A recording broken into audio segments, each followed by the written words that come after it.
Mas nós já estamos na terceira ministração desta série. Eu fiz uma abertura inicial sobre a nossa missão, nossa visão e os valores que nós queremos adquirir como AD Campo Novo. E hoje é muito importante, meus irmãos, não tem como nós darmos um passo à frente sem nós conseguirmos identificar com muita clareza, com muita segurança, de nós entender este princípio que Jesus nos ensina nos 4 livros do Novo Testamento, nos primeiros 4 livros do Novo Testamento. O princípio do discipulado. Não tem como nós viver o cristianismo sem entender esse princípio. Pastor, mas então os outros cristãos de outras épocas, se não tivesse estudado, quanto mais perto do início da igreja primitiva, mais latente era na mente das pessoas a visão do discipulado. Nós que fomos perdendo, por causa que outros costumes começam a entrar. Quando costumes novos começam a entrar na sociedade, se perde os costumes antigos. E muitas vezes se perde os valores antigos. E então o que eu quero trazer para nós hoje, e para nós continuarmos aí alguns dias estudando, é resgatar valores, princípios bíblicos de como funcionava a igreja de Atos dos Apóstolos. Eu já disse a semana passada para os irmãos, por favor, durante esses dias que nós vamos estar estudando, até o final do ano, eu creio, vamos estar estudando nesse foco aqui, leia o livro de Atos. Leia os 28 capítulos do livro de Atos. Quem já leu o livro de Atos inteiro, levanta a mão. Olha, tem um bom time aí, né? Eu quero perguntar agora em janeiro, e vai ser 100% que vai levantar a mão. E quem leu 2 vezes vai levantar as 2 daí. Irmãos, nós somos a igreja cristã.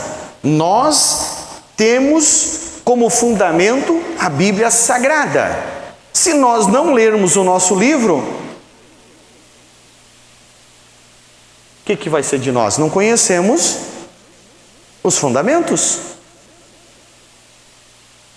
Esse tempo, conversando com um advogado, ele me disse que muitas pessoas no Brasil perdem os seus direitos porque não conhecem eles.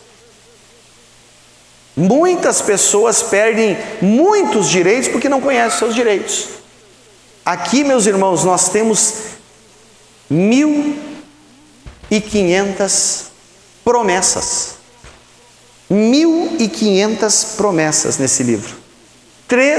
5 por dia, quase 5 por dia. E às vezes a gente não adquire essas promessas, não recebe, não pega, por quê? Não sabe. Porque não conhece, porque não sabe. Então o livro de Atos é muito importante para nós, como igreja, para a nossa instituição. Então, queridos, eu quero pensar com vocês sobre algo que você abre a tua Bíblia aí, lá no livro de Mateus, no capítulo de número 28, que eu disse para vocês que por uns quantos anos a gente vai pensar nesse versículo. Atos dos Apóstolos, capítulo 2, e o versículo Mateus, capítulo 28. Fiquei com Atos na mente. Mateus, capítulo 28, versículos 18 e 19 e 20. E diz assim, e chegando-se Jesus, falou-lhes, dizendo, é-me dado todo. O quê? O poder no céu e na terra. Jesus está dizendo assim, tenho todo o poder, é-me dado, eu estou com ele. Ele tinha ressurreto há recém pouco. Fazia poucos dias que ele tinha ressurreto, subido aos Pai, e Deus o fez Deus novamente. Deu todo o poder para ele. E aí ele invoca o seu poder e diz, portanto, ide e fazei discípulos das nações. Ide e fazei discípulo das nações, batizando-as em nome do Pai, do Filho, do Espírito Santo, ensinando-os a guardar todas as coisas que eu vos tenho mandado. E eis que eu estou convosco todos os dias até a consumação dos séculos. Amém. O livro de Mateus termina assim. E a primeira palavra que nós precisamos, porque a nossa missão, e depois o Guilherme, se ele pode colocar agora, ele já coloca a nossa missão da igreja. Nós já instituímos aqui, reunimos, né, se ele tem, se não tem, não tem problema. Nós já nos reunimos aqui com os líderes, representantes de congregações, pastores, e decidimos juntos, né, nas nossas reuniões de mentoria, que acontece todas as terças aqui, e decidimos junto que a igreja precisa ir para a missão principal dela. E a nossa missão é fazer discípulos. Então a missão da AD Campo Novo, para traduzir, fazendo uma frase para nós, é fazer discípulos eficazes e zelar pela saúde física e espiritual e emocional dos membros desta igreja. Então nós temos isso latente e nós vamos aprender sobre isso. Nós vamos ver a base bíblica disso, nós vamos ver como fazer isso, como nós gerar e cumprir o ID do Senhor Jesus. E a primeira palavra então que eu quero detalhar com vocês é a palavra talmidim. Porque é muito importante nós entendermos algumas coisas. A palavra talmidim é uma palavra hebraica que traduzido é discípulos para nós, talmidim no plural. Quando Jesus disse, ide e fazei talmidim, discípulos.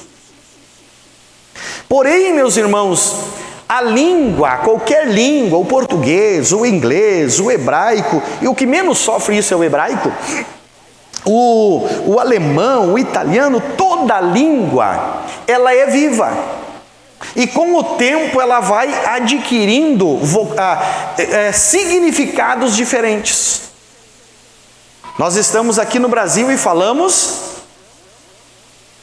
português, né? E lá em Portugal se fala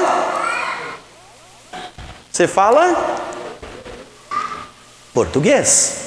E se você chegar lá em Portugal e disser assim, fulano de tal bateu as botas, o que o português vai pensar?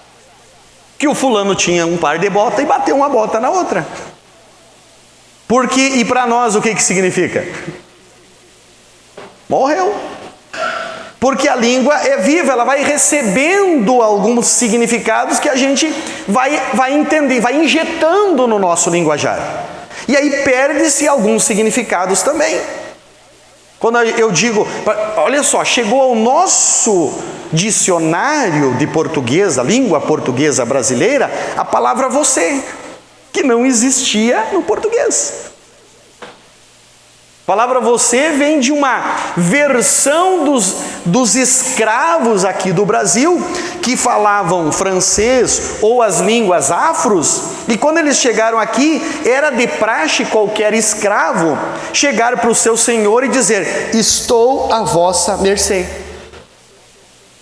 Mas como eles não conseguiam pronunciar com qualidade, estavam recém aprendendo a língua portuguesa, eles diziam um monte de coisa e não conseguiam dizer isso. Mas os mais antigos aqui, de repente, né, inclusive eu, vai lembrar de alguém que dizia, vós-me-sê. Vós-me-sê vai fazer isso? Vós-me-sê vai fazer aquilo? Alguns antigos aqui só não estão levantando a mão porque não se acharem antigos, né? Vós-me-sê, era isso que eles queriam dizer, a vossa mercê, e que depois origina para nós você. está no nosso, a língua é viva, e ela vai perdendo o significado. Se você não soubesse dessa história que eu contei para vocês, alguns deviam saber, né? Mas se outros não, vocês que até hoje não sabiam, não entendiam de onde surgiu você. A linguagem, então, ela se perde. E para nós entendermos algumas coisas que foram nos ensinadas ou foram mandadas fazer há 1000 anos, 2000 anos atrás, é importante nós entendermos o significado da palavra no momento. Se você for olhar na Bíblia, a palavra talmidim, ela vai aparecer sempre traduzida por discípulos. E a palavra, se você for procurar discípulo ou discípulos, talmide, com D mudo, é plural, talmidim, com IM, ele é plural. Se você for procurar lá no dicionário, a palavra, o que significa discípulo, a maioria dos dicionários vai dizer aprendizes. Alguém que aprende com alguém, um aprendiz, um discípulo é um aprendiz. Bem, meus irmãos, um discípulo é um aprendiz, e não está errado dizer que é um aprendiz. Mas, meus queridos, o que era um discípulo na época de Jesus? Como funcionava o discipulado quando Jesus faz esse mandamento? E isso é importante. Por quê? Porque Jesus trabalhou em outras formas. Jesus trabalhou em outras formas de ensino, além do discipulado. Ele poderia ter dito de outras formas. Ele poderia ter feito genericamente. Mas ele vai e fala especificamente talmidim. Isso é importante, nós não podemos passar desapercebidos como isso. Como eu já preguei para vocês alguns dias aqui, sobre Salmo 23, o Senhor é meu pastor, nada me faltará. E quando nós passamos desapercebido, a gente coloca um E ali e perde o sentido do Salmo inteiro. Quando a gente coloca uma vírgula, aqui está a vírgula, e entende as duas sentenças, a gente entende o Salmo inteiro. Então a gente não pode passar desapercebido por algumas coisas. E essas coisas são importantes, porque quando a gente compreende esse contexto, a gente consegue avançar no reino de Deus, e é isso que eu quero, que vocês avancem, que vocês progridam de uma forma extraordinária. Para dar números, para a fama da igreja acontecer. Não, para que você cumpra, aleluia, a vontade de Deus na tua vida. E quando a gente está fazendo a vontade de Deus e elas começam a surgir os resultados, que coisa boa! Quem não gosta de colher o fruto que plantou? Quem não gosta de ter o prazer de colher a planta que semeou? Aleluia! E é isso que eu sonho, e de ver nós colhendo frutos poderosos no Senhor. Agora pense comigo. Então, como que se projetava, qual era a visão então, naquela época de Jesus, de um discípulo? Discípulo era um seguidor, era uma pessoa que caminhava, que pisava aonde o seu discipulador pisava. E havia todo um preparo, meus irmãos. Havia um preparo muito grande. O meu guri se adiantou aqui, mas volta lá um pouquinho.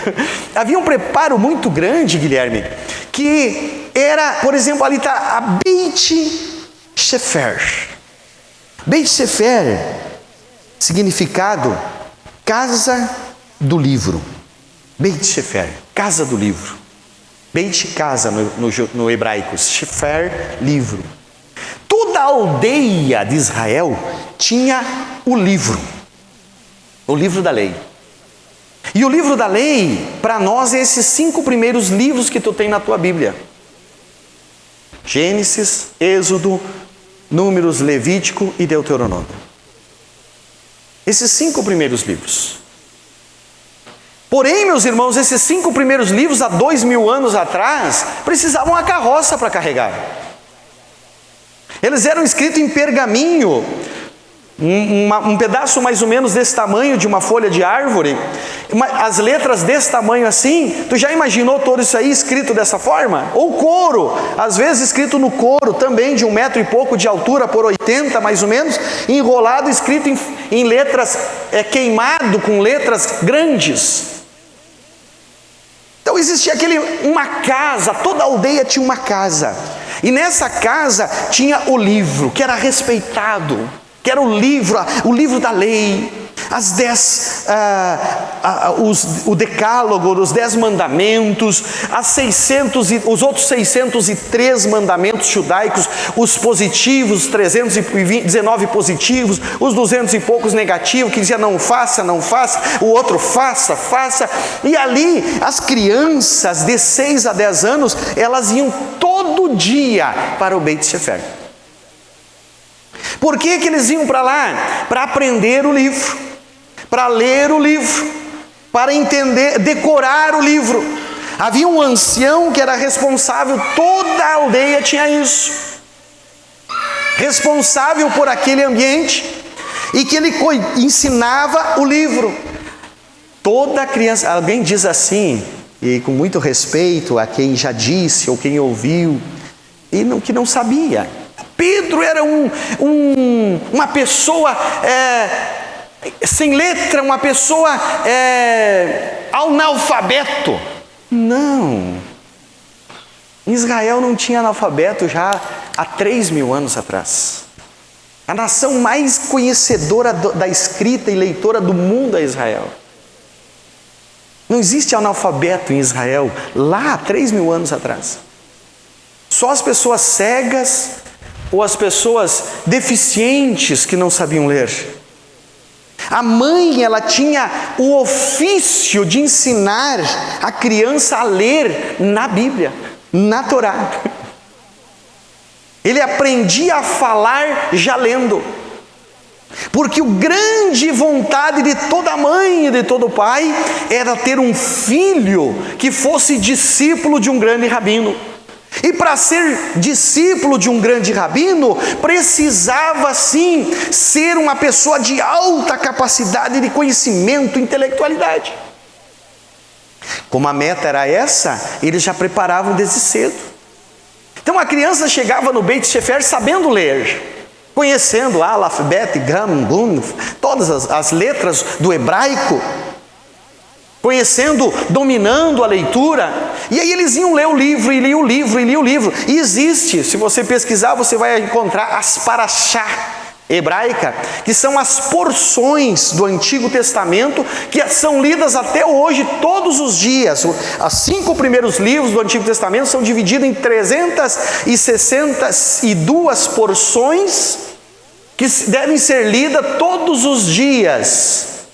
Então essas crianças liam no mínimo 5 vezes, ou de praxe 4 a 5 vezes, a Bíblia toda deles, a Torá, enquanto estavam no Beit Sefer. Aí depois disso elas iam para o Beit Talmud, e o Beit Talmud já era uma casa de aprender, Talmud, aprendizado. Eles iam daí, já não eram todas as aldeias que tinham Beit Talmud, porque no Beit Talmud tinha os 5 primeiros livros da Bíblia e todos os outros que tu tem no Antigo aí. Os profetas, os salmos, as crônicas, os reis, tinha tudo lá no Beit Talmud. E além do mais, no Beit Talmud já não se ensinava mais a ler, a conhecer as letras, se questionava. Era um momento, era uma universidade, onde se largava uma ideia e se ouvia e se debatia. Quando aqueles meninos iam para lá, os pais investiam, colocavam dinheiro, alugavam pousada para os filhos ficar, para estudar no Beit Talmud. Por quê? Porque o sonho deles é que um dia esses meninos se tornassem discípulos. Isso aqui não era discípulo ainda. Isso era um preparo para ser discípulo. Porque esses meninos, então, quando eles se formavam, e agora o Guilherme vai botar na tela outra, quando eles se formavam, quando eles faziam aí os seus 10 anos, 11 anos, que eles compreendiam e estavam já com uma boa capacidade de questionar, de perguntar sobre o Antigo Testamento, aí eles passavam por um processo que era uma passagem de ano, né, do aniversário ali de 11 para 12 ou 12 para 13 anos, eles iam a Jerusalém, sentavam com os doutores, aquele momento que Jesus sentou, lembra, com os doutores, passavam por aquele processo ali, por aquele momento, que era uma passagem religiosa no sistema judaico, e aí eles saíam procurar um líder para seguir.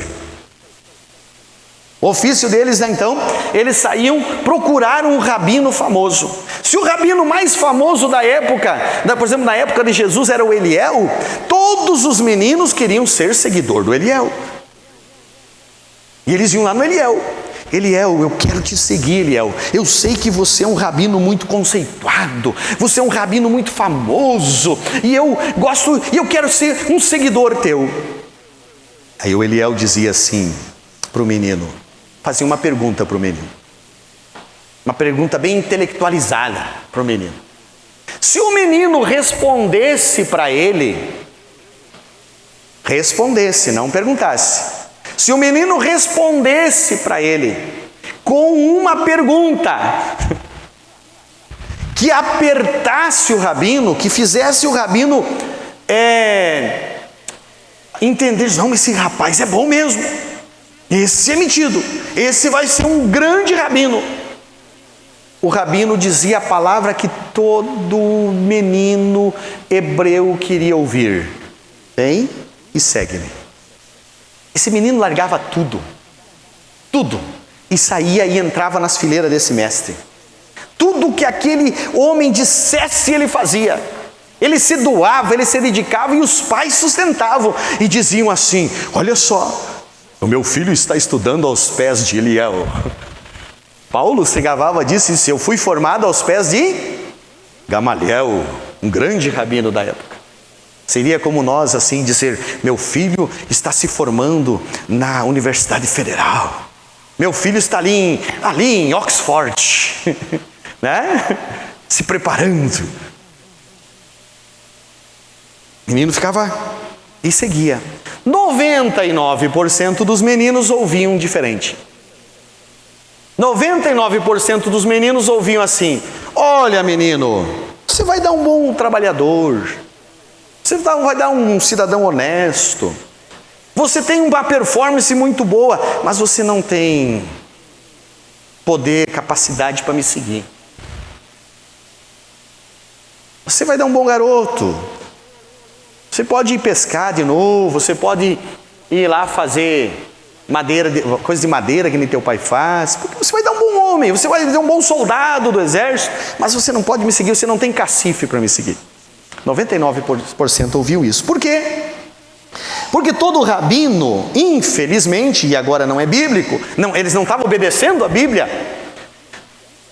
todo rabino tinha um jugo. Todo rabino começou a ficar famoso e ele começou a criar algumas coisas que não eram bíblicas, mas religiosas, para dificultar os seguidores, para o caminho dele ficar mais excelente. Eu disse para vocês que a Bíblia, o Antigo Testamento, tem 613 mandamentos. E são esses, 613. Na época de Jesus, segundo Eusébio de Cesareia, um estudioso da época, na época de Jesus existia 5.000 mandamentos, mais de 5.000 mandamentos. Todos que os rabinos inventavam para dificultar os seus seguidores.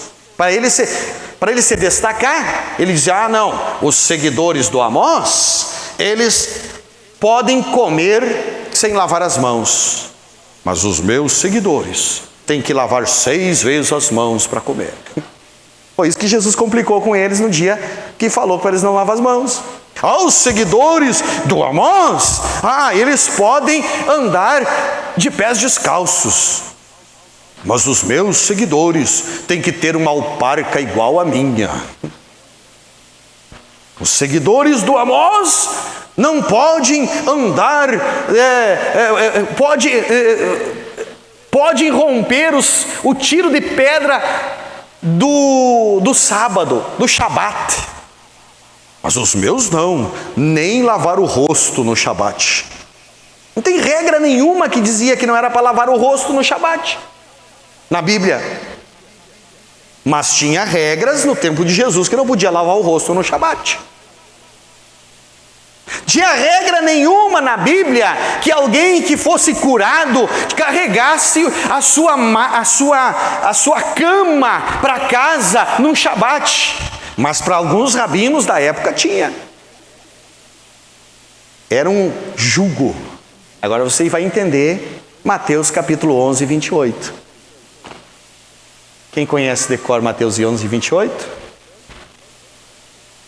Vinde após mim. Não, perdão. O início dele, me ajude. 11, 28. Tem um branco aqui. Vinde a mim todos vocês que estão cansados e oprimidos, e eu vos aliviarei, e encontrareis descanso para as vossas almas. Por quê? Porque o meu jugo é suave. O meu jugo são só Bíblia. Jesus estava dizendo, o meu jugo é só o que a Bíblia manda, não o que eu invento. O meu jugo deve ser seguido só o que a Bíblia diz, não o que eu invento. Isso que Jesus estava dizendo. O meu jugo é suave e o meu fardo tem fardo. Tem fardo, não esqueçam isso. E o meu fardo é leve. Às vezes a gente pensa que isso é do pecado. Para tirar o pecado. Muitas vezes foi usado. Não tem nada a ver com isso. Jesus não estava falando de pecado aí. Ele estava falando de segui-lo. Da vida de andar com Jesus não era uma vida religiosa e nem de rabino. Era uma vida perante a palavra. Aí ele continua. Tinha o que? Então o rabino tinha um jugo. O jugo de Jesus era um, dos rabinos da época era outro. Outro sim, a relação entre um rabino e os seus discípulos era intensa e pessoal. Queridos, via de regra, o discípulo morava na casa do rabino. Desde Eliseu, desde Elias. Elias tinha sua casa e uma tenda dos profetas, né? Uma escola de profetas. Depois Eliseu faz uma escola de profetas, discípulos de Eliseu. E todos moravam com Elias, moravam com Eliseu. Os discípulos de Jesus moravam com Jesus. Mas a Bíblia diz que Jesus não tinha covil, como as raposas têm covil, os pássaros têm seu ninho, Jesus não tendo que reclinar a cabeça. Jesus não tinha casa. Jesus tinha uma casa em Cafarnaum alugada. Ele alugou uma casa no início do seu ministério e morou até o final do seu ministério em Cafarnaum. E os discípulos dele iam para a sua casa, conviviam com ele, porque a relação sempre foi assim. A relação, o discípulo é uma relação intensa e pessoal. Quem é que quer ser discipulador aqui? Quem é que quer ser um discipulador aqui? Vai ter que abrir a porta da tua casa. Vai ter que receber os teus discípulos, né? Agora já está mais fácil, mas antes vinham de mala e cuia. E ficavam 2, 3 anos. Quem é que está disposto aí? Né? Mas o discipulado, meus irmãos, claro que não é nesse processo que nós estamos fazendo hoje, mas precisa ter a mesma visão de ser intensa e pessoal. Quem que me conhece melhor? Quem convive comigo. Quem me dá bom dia todo dia. Aquela está aqui, ela me conhece inteiramente quem eu sou. Eu, graças a Deus, posso pregar na frente daquele onde eu ando. Porque o que eu sou aqui, eu sou em casa. E está aí ela para falar, e pode perguntar. Mas o discipulado é esse. O discípulo precisa conhecer o seu discipulador e ter uma relação pessoal, porque daí é lá no momento de conflito, no momento de dificuldade, que aparece o caráter de alguém. Concorda comigo? O caráter de alguém aparece no momento da dificuldade. O caráter de alguém não aparece no culto aqui, na celebração. Aqui todo mundo é lindo e bonito e adora a Deus. Mas convive com o cidadão para ver se ele não é rabugento, briguento, chato, compliquento, reclamento. Nós precisamos entender que isso não é um caráter de cristão. Mas vamos aprender isso outros dias. Hoje eu não vou falar sobre isso. Mas esse convívio intenso e pessoal entre o discípulo e o discipulador, o que fazia? Gerava no discípulo aprendizado, intimidade, abrir o coração. Bem, vamos lá, não dá para nós ir, vamos passando. Agora eu quero que você entenda que Jesus também trabalhou no outro contexto, que é o contexto grego. O que é o contexto grego? O estilo de ensinar no sistema grego é esse aqui, aonde um fala e muitos escutam, aonde um ensina uma temática e outros escutam. Esse é o conceito grego. Jesus usou desse conceito? Sim ou não? Sim, né? Alguém lembra de algum momento que Jesus usou esse conceito na sua mente? Precisa citar o texto, o versículo. Na praia, né? Quando ele sai com o barquinho, né? E fala, que mais? Tem outro lugar que Jesus usou esse conceito?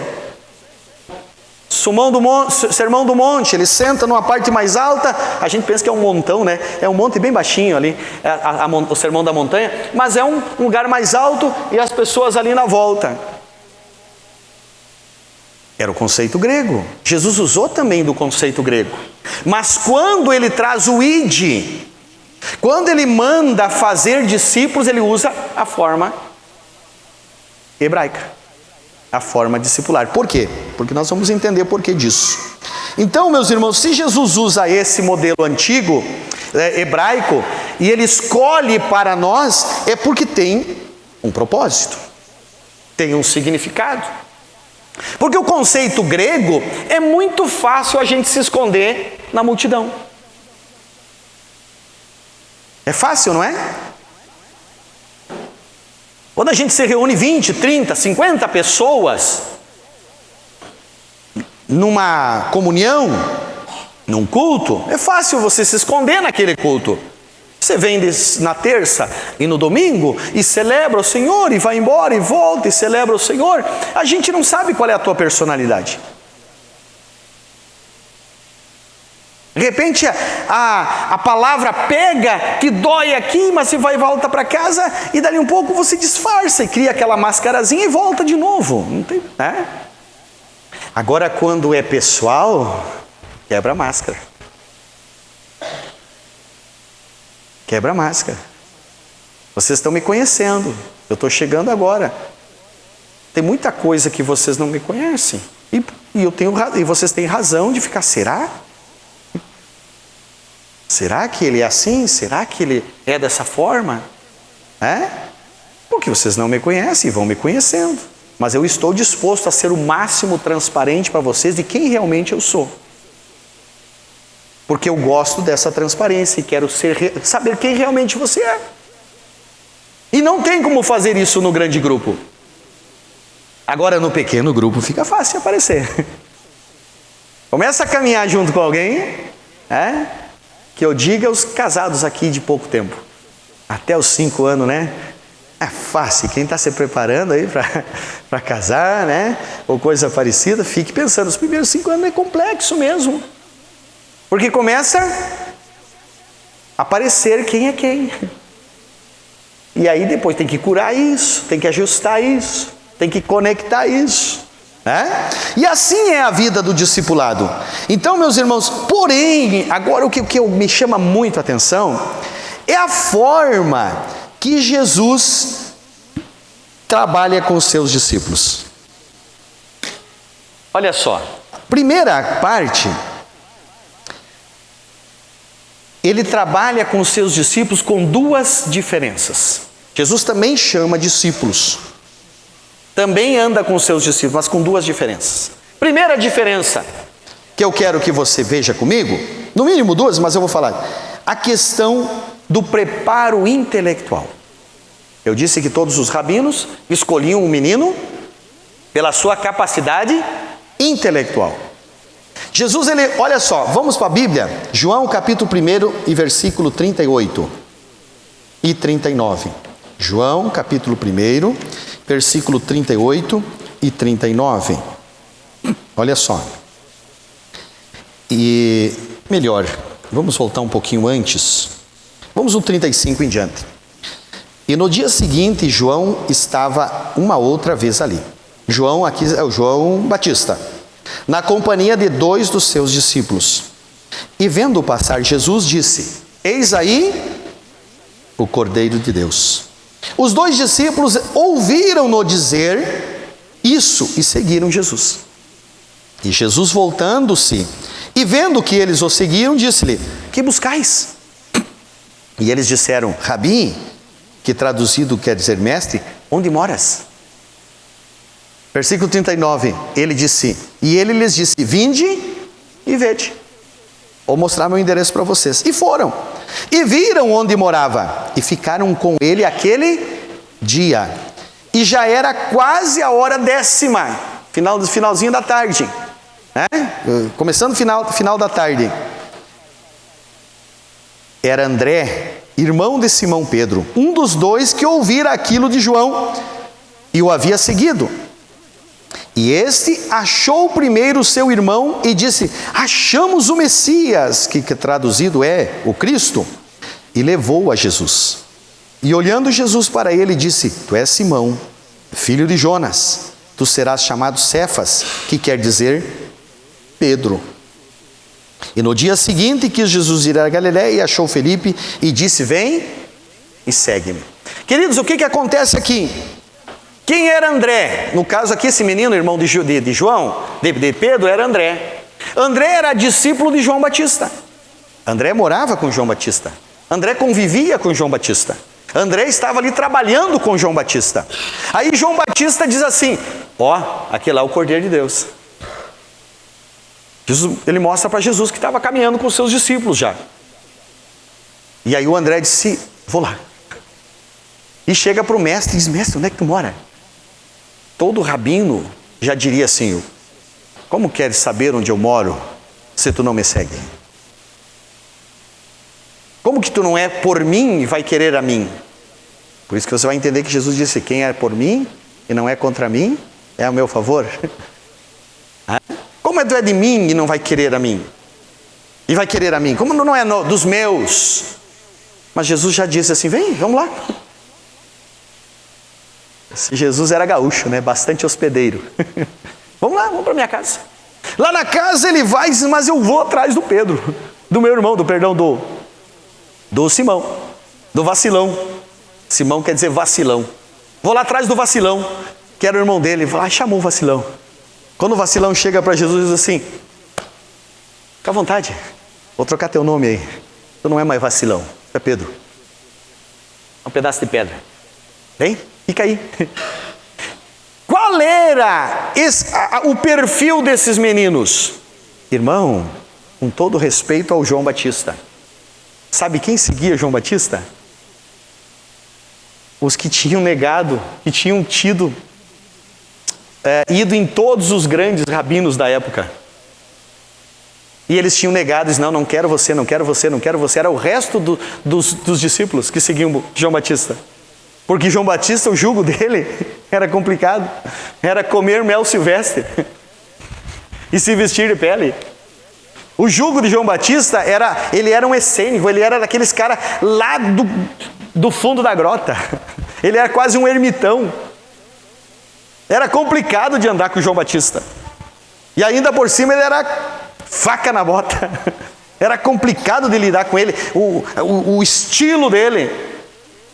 Mas André estava Ele queria ser discípulo de um rabino, estava seguindo João Batista. Mas aparece Jesus ali e o João Batista diz que era bom, diz: eu vou atrás. E ao ir atrás, ele convida o vacilão, o Pedro, que não tinha conseguido seguir ninguém, nem João Batista. Tinha sido reprovado até por João Batista. Podes pensar, não estou dizendo, isso é conjectura minha. Não estou dizendo que a Bíblia diz isso e não achei nenhum atestado antigo dos estudiosos históricos. Mas eu imagino que Pedro também tinha vacilado ali, não tinha conseguido.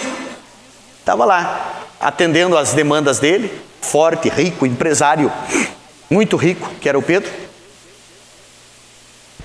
André vai lá e traz ele para Jesus, e Jesus já recebe e encaixa. Então Jesus, primeira coisa, não olhava para a questão intelectual. Não fazia perguntas difíceis para os discípulos que queriam lhe seguir. Segundo lugar, ele não tinha jugo, que eu já falei, pesado, e fardo pesado. Quando Jesus está trabalhando assim, eu entendo uma coisa. Jesus tinha convicção da capacidade dele de mudar os seus discípulos. Ele tinha convicção da capacidade que Deus tinha dado para ele de interferir no comportamento de pessoas, e mesmo pegando alguém com capacidade intelectual defasada, ele diz: eu posso transformar esse em alguém que vai dar fruto. Está entendendo? Vamos mais para frente. João 15 e 16. João 15 e 16.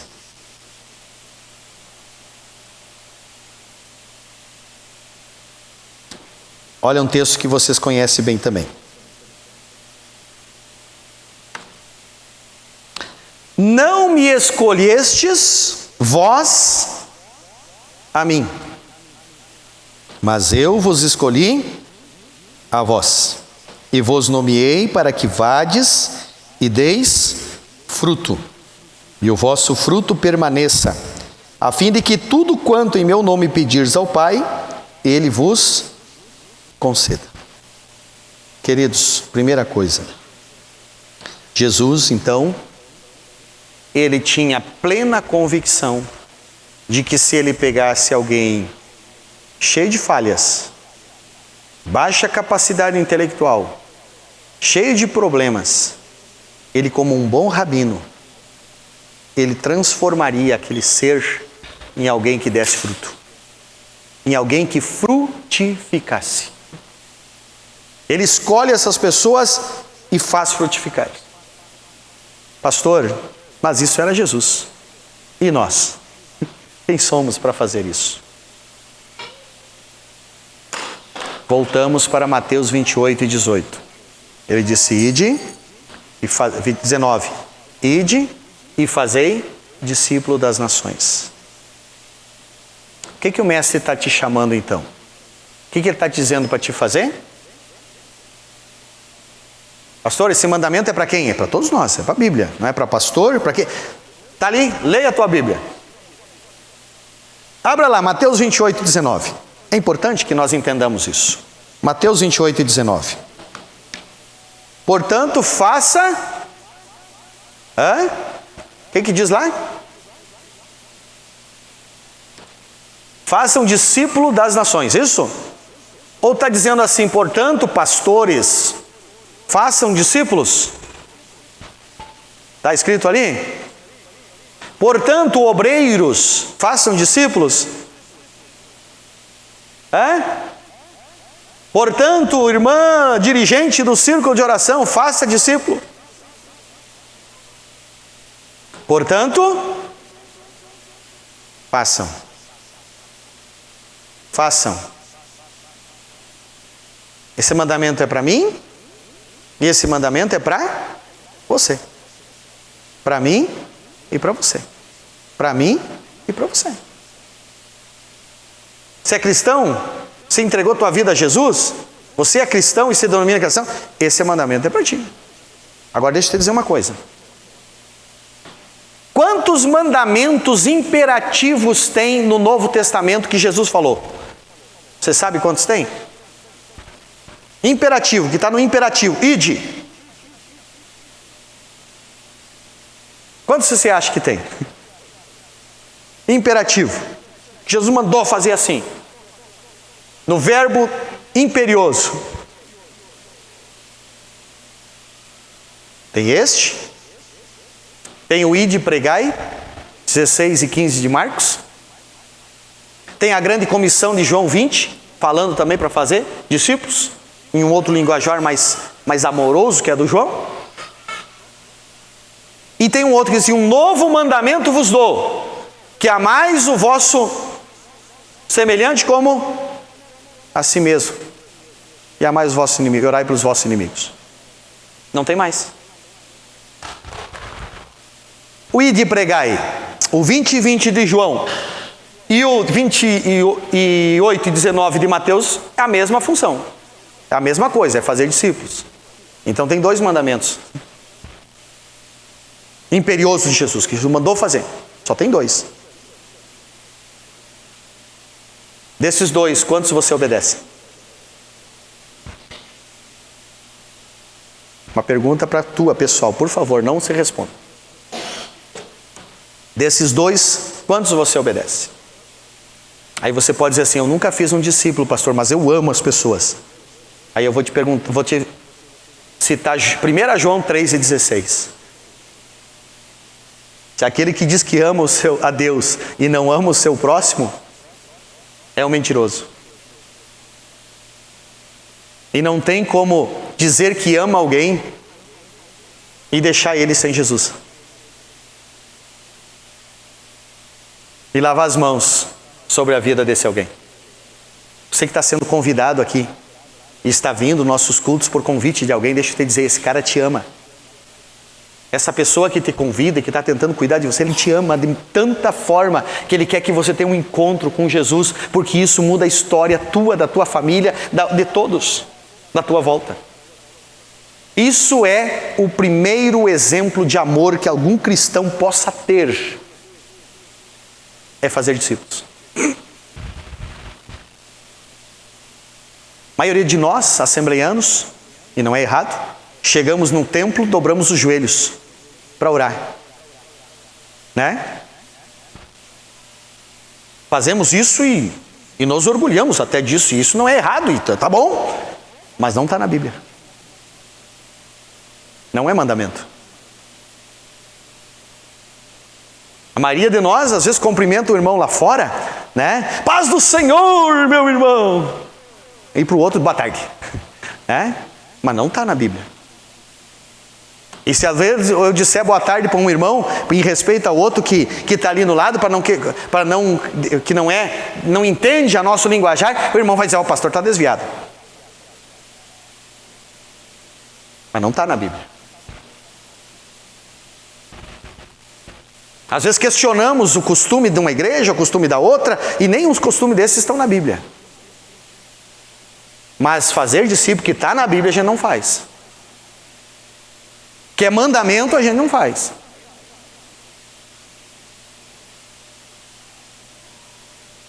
De repente a gente não faz porque não tem a formação para fazer. De repente a gente não estava fazendo porque não tinha suporte que alguém me ensinasse a fazer. Mas, por esses próximos meses,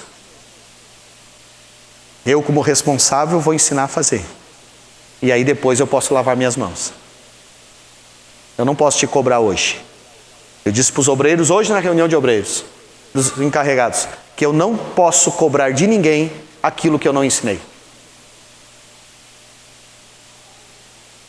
Nem meu filho, se ele cometer um erro dentro de casa e eu ver que eu não ensinei ele, eu não posso cobrar dele. Tenho até pedir perdão e dizer, meu filho, eu não te ensinei dessa forma, agora eu vou te ensinar, na próxima a varinha vai pegar.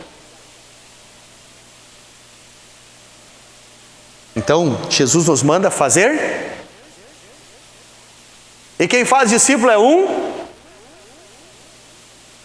rabino. Deus não te mandou você ser discípulo. Porque às vezes a gente tem essa, né? Ah, não olha para mim, olha para Jesus. Ele que é o bom. Não olha para mim. Jesus não está dizendo isso. E Paulo entende isso. E vocês sabem disso, que Paulo entende, diz assim: sede meus imitadores, assim como eu sou de Cristo Jesus. Então eu e você, como obediente ao Senhor, precisamos aprender a fazer discípulos. Deixei uma batata quente na mão de vocês, né? Sim ou não? É difícil aceitar a palavra, mas ela é a verdade. É complicado receber dessa forma, mas eu preciso trazer dessa forma. Mas fique tranquilo, meus queridos. Hoje é só esse conhecimento. Vocês precisam entender que isso é Bíblia. Deus nos manda fazer. E por um bom tempo de estudo de intimidade, de buscando o Senhor, de me orientando com Ele, e me preparando, o Senhor me deu algumas estratégias. O Senhor me deu algumas formas, alguma capacitação para preparar a igreja para cumprir esse papel. E se Deus me trouxe para cá, é porque eu preciso passar para a igreja daqui. Se Deus me enviou para cá, e eu tenho certeza que foi Ele, não pedi para vir, e acho que nem vocês pediram para Deus, porque nem a maioria não me conhecia. E eu estou consciente e ciente que eu estou na vontade de Deus. E Deus me trouxe aqui para nós, sim, juntos. Aleluia. Fazermos muitos discípulos. Vai sermos capazes. Pastor, mas tu acha que vai dar para mim fazer um discípulo? Dá, sim. Aleluia. Porque o mesmo Espírito Santo que capacitou Jesus aqui, ele era humano igual nós. O Jesus da terra era igual, tinha as mesmas limitações que nós. E o Espírito Santo que estava sobre ele, capacitou ele. E fez de 12 homens direto, ele fez 11 poderosos. E esses 11 abalaram a terra no período que eles viveram. Esses 11 impactaram Jerusalém, Judeia, Samaria, o sul, o norte da Europa, o sul da Ásia. Fizeram coisas tremendas, meus irmãos, a pé, fugindo do exército, apanhando, sem internet, sem carro, sem conforto. O que nós podemos fazer? Está entendendo? Sabe o que nós precisamos? Só estar à disposição.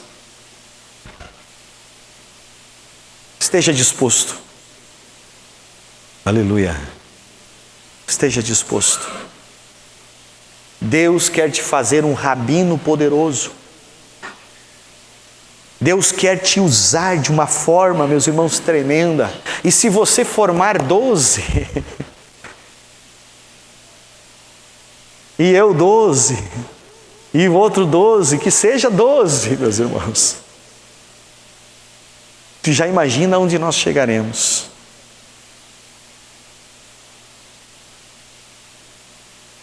Mas o vosso fruto permaneça. Terça que vem nós vamos falar sobre isso. Primeiro passo, como fazer permanecer o fruto. O que é permanecer o fruto? O que é uma eficácia? Amém? Você entendeu o complexo que é? Não é fácil, né? Diz o Bola para mim, recém pouco, ser crente não é fácil. Ficou mais difícil, né, Bola? Ficou mais difícil. Queridos, sim, pode não ser fácil. Agora uma coisa, quem não é pai aqui, não é mãe, é filho, já foi filho.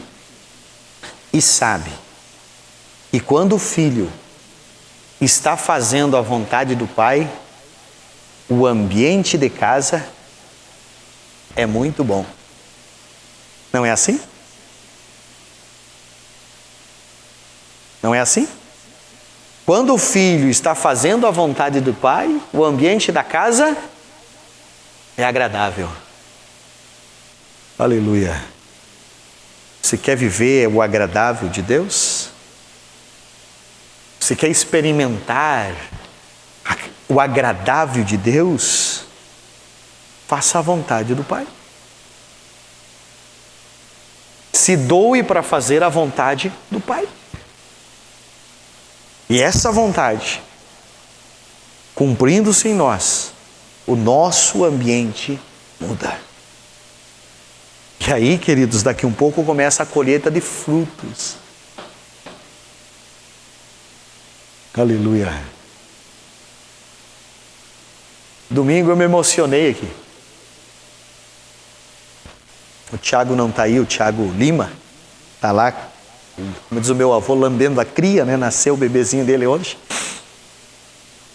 O Tiago estava ali sentadinho com os obreiros, na hora de cumprimentar, ali, daquele momento de cumprimentar, o discípulo dele, o menininho, saiu correndo daqui de cima e foi lá dar um abraço no discipulador dele.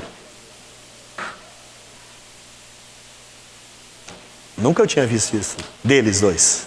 Nem vínculo eles tinham.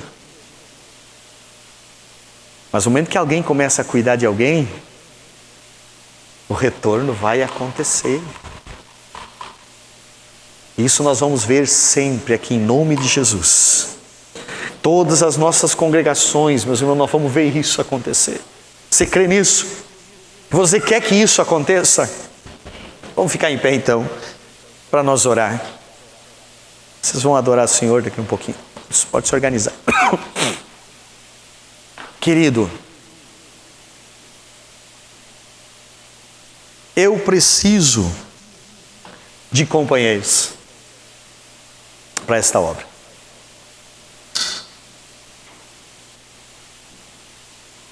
Deus quer te usar poderosamente. Obrigado, obreiros, por estar aqui. E eu quero profetizar nesta noite aqui, que hoje começa uma segunda etapa do meu ministério aqui, na AD Campo Novo. Eu não tenho medo de profetizar, que hoje começa uma segunda etapa, onde vão ser aliançados as congregações do campo. E nós estaremos aliançados. E sabe o que é uma aliança? É muito mais do que um contrato. Aleluia. É aquele amor, aquele sentimento que ferve no meu coração por almas. Aleluia. Que muitas vezes me faz ouvir o gemido delas, vai impregnar aqui em todo o campo. Não que eu seja alguma coisa, mas porque Deus está nesse negócio. Aleluias. E nós vamos falar a mesma língua. Nós vamos ter uma motivação só. Aleluia. E esses arrebaldes, esse interior e as nossas cidades, essas 3 cidades, vão sim ser impactadas pelo poder de Deus, meus irmãos. E eu não tenho medo de afirmar isso. aleluia, não porque eu sou alguma coisa, mas porque hoje eu me sinto amparado pelos obreiros, pela congregação, pelo campo inteiro nesse momento, para profetizar isso com ousadia e com coragem.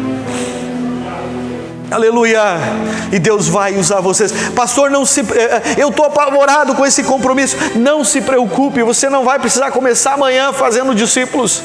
Eu não quero também deixar você ao léu aí e dizer, não, você amanhã tem que sair procurando gente. Não, não te preocupa, não é momento de fazer isso, é momento de buscar conhecimento, e eu tenho informações para dar para vocês, e vamos capacitar vocês, e daqui uns dias você vai ver, aleluia, você que abraçou a ideia, você que recebeu essa palavra profética, que um dia você vai começar a produzir fruto, aleluia, e esse fruto vai permanecer. Esse fruto, meu irmão, não vai só entrar aqui e sair, essa pessoa embora, ela vai vir, ele vai ficar, aleluia, e vai ser usada poderosamente nas mãos do Senhor, e daqui uns dias, aleluias,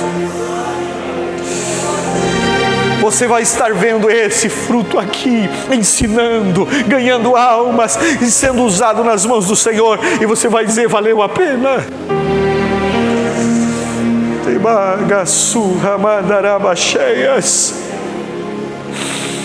Aleluia. Uma presença gloriosa do Espírito Santo. Enquanto os meninos vão cantar, eu quero que você adore o Senhor e diga, eis-me aqui, eu quero fazer esta obra. Venha por fé. Venha por fé comigo. Eu sei que você só precisa ter fé para acreditar em mim. Eu sou um novato aqui, estou chegando agora. Tem homens aqui que podiam ser meus avós. Tem obreiros aqui que tem mais tempo de obreiro que eu de idade. Então venha por fé, querido, com todo respeito. Eu respeito vocês, mas venha por fé e vamos juntos. Aleluia, o que eu tenho é coragem, o que eu tenho é ousadia, porque é o Senhor que me dá, não que eu seja alguma coisa para te desafiar. Vamos junto, tem uma grande obra para nós fazer, tem uma grande colheita para ser feita. O passado que foi investido aqui, os homens de Deus que já passaram por aqui, já morreram, deixaram essa estrutura, deixaram essa organização. Outros estão vivos, pastor Valdair aqui com tanto tempo de trabalho, deixaram essa estrutura para nós fazer prosperar, aleluia.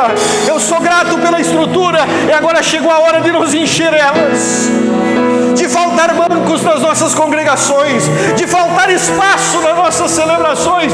Chegou o momento, aleluia, e eu creio nisso. Aleluia.